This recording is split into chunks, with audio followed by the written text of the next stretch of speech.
Kita tahu panasnya sidang MK pemirsa ya. Jadi pertanyaan, apa yang nanti akan diputuskan di 22 April sidang MK? Apakah mempengaruhi pertemuan yang nanti akan terjadi setelah Lebaran pemirsa?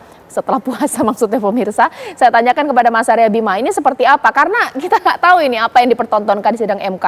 Ngegas sekali di 03, tapi kemudian kalau nanti akhirnya diterima, tidak diterima, pertemuan akan dipengaruhi terjadi. Tidak Mas Abim, seperti apa? Proses politiknya demikian, Caca. Jadi Pak Prabowo, Ibu Mega, ya, sama-sama ketua umum partai tahu bagaimana kontestasi pileg dan pilpres dan bagaimana sengketa pemilu itu diselesaikan di Mahkamah Konstitusi. Keduanya adalah negarawan yang tahu masing-masing posisi politiknya di mana di dalam proses pentahapan penyelesaian pemilu ini. Jadi saya melihat bahwa sekali lagi, kalau kita melihat timing pertemuan itu dalam suasana politik yang sekarang ini tahapan pemilu belum selesai ada di MK, itu dalam cara pandang kenegarawanan beliau masing-masing. Jadi saya melihat begini loh, kalau mereka itu misalnya saling ketemu, itu kan untuk menghindari salah pengertian dan untuk bisa saling memahami. Apalagi kalau nanti sikap PDI seperti kalau toh MK memutuskan seperti periode sebelumnya dalam posisi di luar kekuasaan, dalam artian kita tidak a priori terhadap kebijakan pemerintah, kita ingin menjadi oposisi yang eksis dan posisi yang memberikan bagaimana penguatan-penguatan pada program janji-janji pemerintah sebelumnya, tidak bermusuhan. Baik. Nah ini yang sebenarnya kita bangun untuk komunikasi antar tokoh itu perlu, tetapi kalau sudah komunikasi itu terjadi, pasti yang terjadi adalah saling pengertian, saling memahami posisi masing-masing untuk kedepannya itu seperti apa. Tidak kemudian saling bermusuhan, atau sebaliknya kalau tidak ketemu yang terjadi apa? Kalau sampai tidak ketemu, yang terjadi itu adalah sesuatu yang berbahaya untuk bangsa. Ya.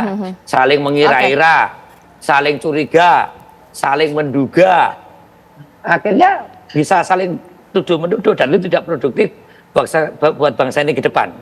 Nah, saya melihat bahwa statement Mbak Puan, statement Pak Hasto, bahwa pertemuan itu adalah sesuatu yang sangat mungkin terjadi. Satu hal yang saya sering garis bawahi, gorengan di media sosial itu adalah sesuatu yang kadang Ibu dikonotasikan tidak mau bertemu dengan Pak Prabowo. Ini tidak benar.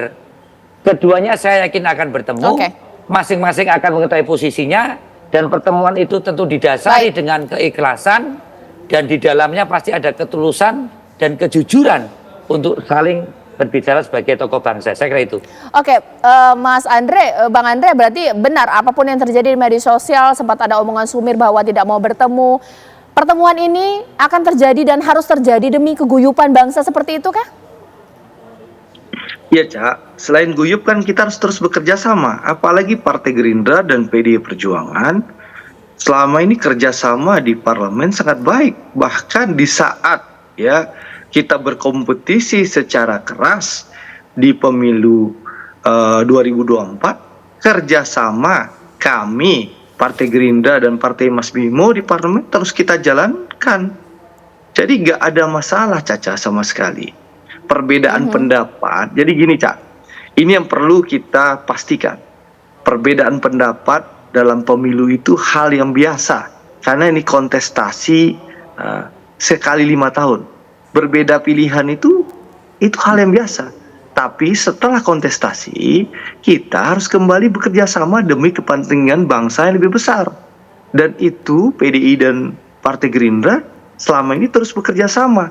Bahkan di saat saya dengan Mas Bimo ini lagi berkontestasi di luar, baik Pilpres dan Pileg, tapi kerjasama kami di parlemen terus kita jalankan secara baik-baik demi kepentingan bangsa yang lebih besar.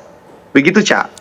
Jadi ini yang perlu kita pahami. Jadi Caca, ya, Mas Bimo sudah menyampaikan secara terang benderang. Insya Allah demi bangsa dan negara, seluruh elit akan duduk bersama dan kita akan kawal pemerintahan baru agar ke depan rakyat lebih sejahtera, Oke. masyarakat lebih makmur, Indonesia semakin hebat dan semakin maju.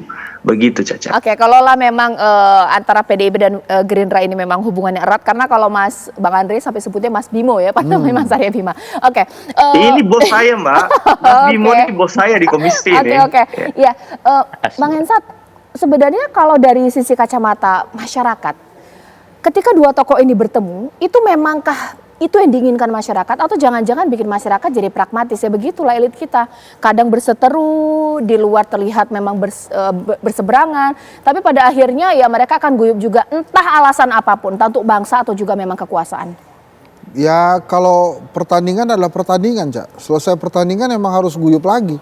Masa bertanding terus-terusan kayak Liverpool dan MU kan enggak. Itu aja kadang-kadang guyup juga tuh Liverpool sama MU. Buktinya Michael Owen aja bisa pindah ke MU. Jadi Cak, menurut saya pertemuan ini akan terjadi setelah MK. Kemudian yang kedua, setelah Pak Prabowo ditetapkan secara resmi sebagai pemenang oleh KPU. Selama ini kan baru pemenang rekapitulasi ya. Jadi pada saat ditetapkan sebagai real elected presiden terpilih, pertemuan itu akan mudah sekali terjadi. Karena juga, ya tadi Mas Bimo sudah menyampaikan tuh, ini adalah pertemuan antara presiden dengan pemenang pileg yang nantinya dalam pelaksanaan pemerintahan ini akan bahu-membahu nih. Iya. Si PDI Perjuangan sebagai pemenang pileg mengontrol jalannya eksekutif, sementara eksekutif menjalankan apa yang diinginkan oleh rakyat melalui PDI Perjuangan.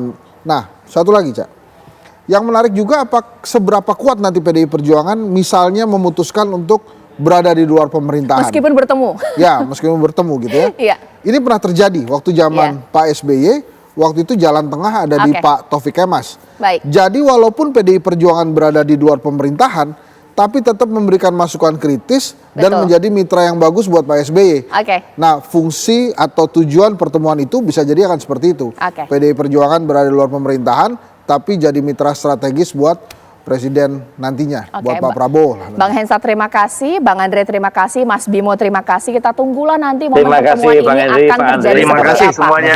Jangan Bang lupa Hensat, juga Mas TV Bimo, One diundang. Caca, Kalau perlu ketika terima kasih. bertemu dua tokoh ini, kita tahu materi pembicaraan seperti apa. Oh ya. Harapannya gitu ya. Berarti saya juga datang dong. Iya dong. Baik, terima kasih Bapak-Bapak. Sesaat lagi rekan saya Ken Anang Terima akan kasih. memberikan sejumlah informasi yang juga tak kalah menarik usai jeda berikut.